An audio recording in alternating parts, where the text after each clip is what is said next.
Good afternoon students. जैसे कि हम लोग पढ़ रहे हैं रेस्पिरेशन। इसके पहले के लेक्चर में हम लोगों ने देखा था एनारोबिक रेस्पिरेशन। देन हम देखते हैं mechanism of aerobic respiration.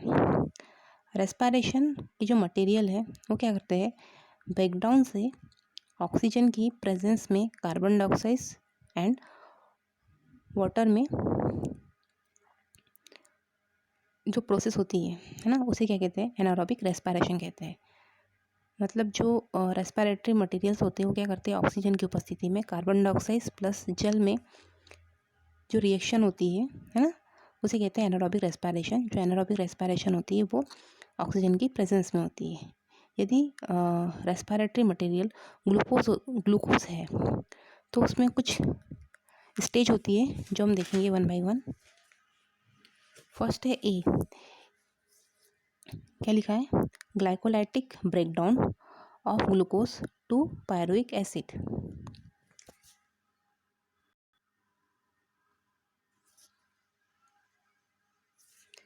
Structure बना हुआ है ऑक्सी एंड अनऑक्सी, जो एरोबिक एंड एनारोबिक रेस्पिरेशन है। तो इसमें 2 साइकिल दी हुई है, आप देख सकते हो। ग्लूकोज से पायरुविक एसिड, ये कहलाता है हमारा एनारोबिक रेस्पिरेशन। देन उसी से जो पायरुविक एसिड है वो कन्वर्ट होता है हमारे एसिटिल कोहे में, है ना। तो वहाँ से शुरू होती है हमारी क्रैब साइकिल। जो क्रैब साइकिल है वो कंप्लीट होती है हमारे एरोबिक रेस्पिरेशन में, ठीक है। तो यहाँ पे दोनों साइकिल दी हुई है, ग्लाइकोलिसिस साइकिल और ये हमारी क्रैब साइकिल।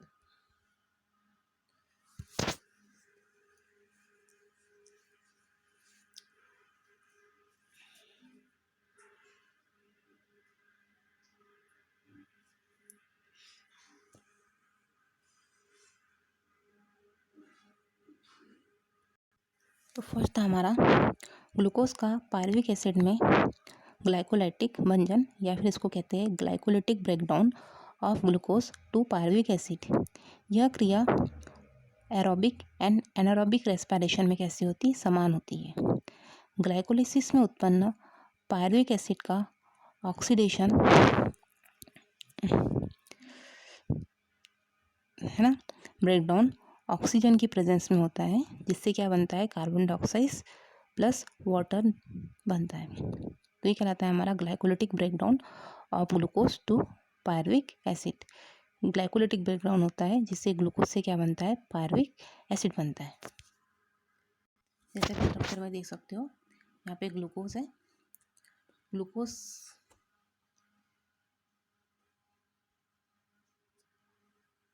ये ग्लूकोज है, ग्लूकोज से बना है पायरुविक एसिड, और ये हमारा ग्लाइकोलाइसिस।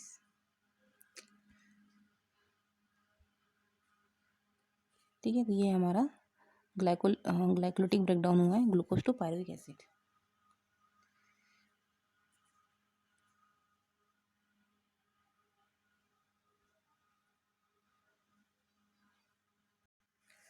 सेकेंड है हमारा oxidative decarboxylation of pyruvic acid to acetyl co A. ठीक है, तो इसमें क्या होगा, ऑक्सीडेटिव डीकार्बोक्सिलेशन होगा of pyruvic acid to acetyl co A. मतलब पायरुविक एसिड से क्या बन रहा है यहाँ पे, एसिटिल को ए। ठीक है, तो पायरुविक एसिड का एसिटिल को ए में ऑक्सीडेटिव डीकार्बोक्सिलेशन हो रहा है। ठीक है, स्ट्रक्चर में देख सकते हो, पायरुविक एसिड का एसिटिल को ए में क्या हो रहा है, ऑक्सीडेटिव डीकार्बोक्सिलेशन हो रहा है।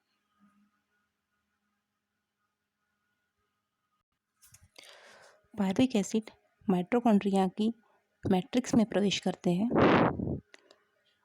पायरुविक एसिड में ऑक्सीडेटिव डीकार्बोक्सिलेशन द्वारा को ए का बनना एक कॉम्प्लेक्स क्रिया होती है, जिसमें कॉम्प्लेक्स एंजाइम की आवश्यकता होती है।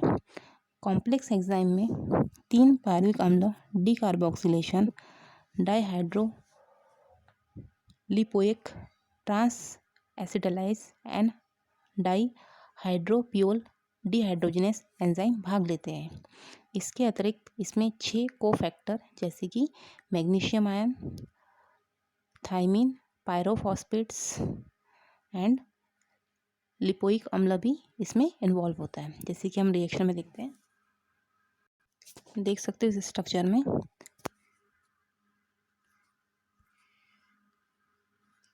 यहाँ पे लिखा हुआ है पायरुविक एसिड। ठीक है, तो आप देख सकते हो E1 मतलब क्या होता है। E1 मतलब होता है, यहाँ पे लिखा हुआ है पायरुवेट डिहाइड्रोजिनेस। नेक्स्ट है हमारा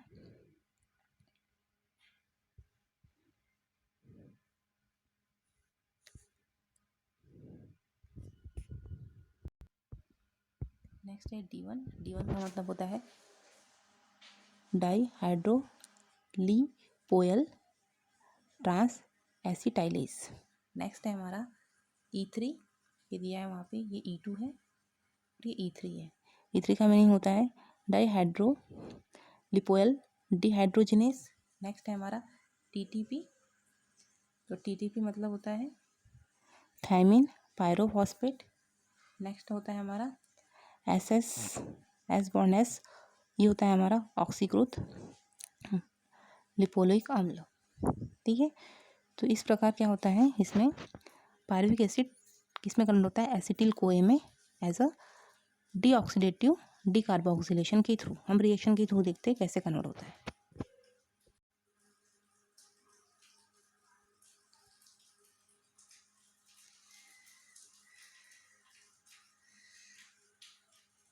ठीक है, तो पायरुविक एसिड के ऑक्सीडेटिव डीकार्बोक्सिलेशन की क्रिया में को निम्नलिखित समीकरण द्वारा प्रस्तुत किया गया है ना। तो सबसे पहले देखिए पायरुविक एसिड प्लस टीटीपी मतलब होता है थायमिन पायरोफॉस्फेट, जो मैग्नीशियम आयन के साथ रिएक्शन करके क्या बनाता है, TTP complex plus CO2।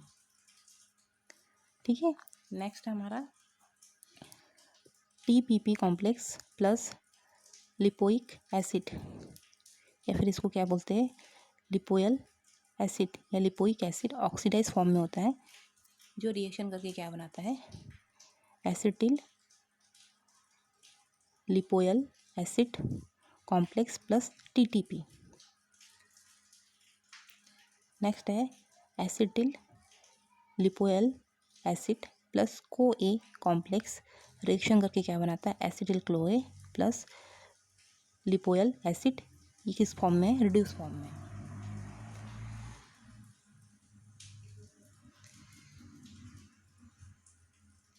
Next है lipoic acid plus NAD, lipoic acid को इस फॉर्म में है, हमारे रिड्यूस फॉर्म में है। ये क्या बना रहा है,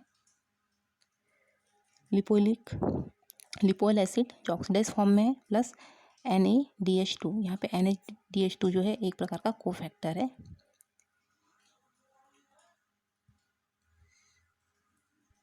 नेक्स्ट है हमारा डायरेक्ट जो इन सभी रिएक्शन से क्या बना, पायरुविक एसिड प्लस कोए प्लस NAD रिएक्शन करके क्या बनाता है, एसिटिल कोए प्लस CO2 प्लस NaDH2।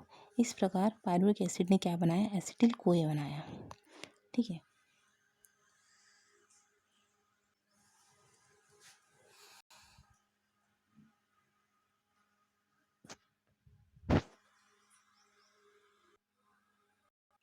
तो अब थर्ड है हमारा मैकेनिज्म ऑफ एनारोबिक रेस्पिरेशन के अंतर्गत क्रेब्स साइकिल।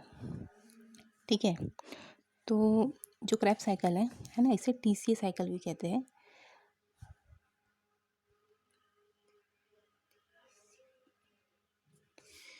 पायरुविक अम्ल के ऑक्सीडेशन की जो पायरुविक एसिड होता है, पायरुविक एसिड में ऑक्सीजन के एब्सेंस में एनारोबिक ऑक्सीडेशन का जो स्टडी की है सर हैंस क्रैब ने 1943 द्वारा किया था, और उन्हीं के नाम पर इसका जो नाम है क्या पड़ा, TCA चक्र। उन्हीं के नाम पर इस TCA चक्र को क्या कहते हैं, क्रेब साइकिल कहते हैं। इस साइकिल में साइट्रिक एसिड, इस साइकिल को जो है साइट्रिक एसिड साइकिल भी कहते हैं, क्योंकि इसका प्रथम जो स्थायी उत्पाद होता है वो क्या होता है, साइट्रिक एसिड होता है। इस प्रकार एसिटिल को एंजाइम माइटोकॉन्ड्रिया में पहुंचकर क्रेब साइकिल में प्रवेश करते हैं। इस प्रकार एसिटिल कोए ग्लाइकोलिसिस तथा क्रेब चक्र के मध्य एक कनेक्टिविटी लिंक करते हैं, उसका नाम क्या है, एसिटिल कोए। मतलब जो एसिटिल को है ये क्या करता है, ग्लाइकोलिसिस साइकिल और क्रेब्स चक्र के मध्य एक कनेक्टिंग लिंक होती है, उसका नाम क्या है, एसिटिल को है। मतलब ये ग्लाइकोलिसिस साइकिल और क्रेब्स साइकिल दोनों को कनेक्ट करता है, कौन, एसिटिल को ए। ठीक है, तो इसके आगे हम देखेंगे क्रेब्स साइकिल।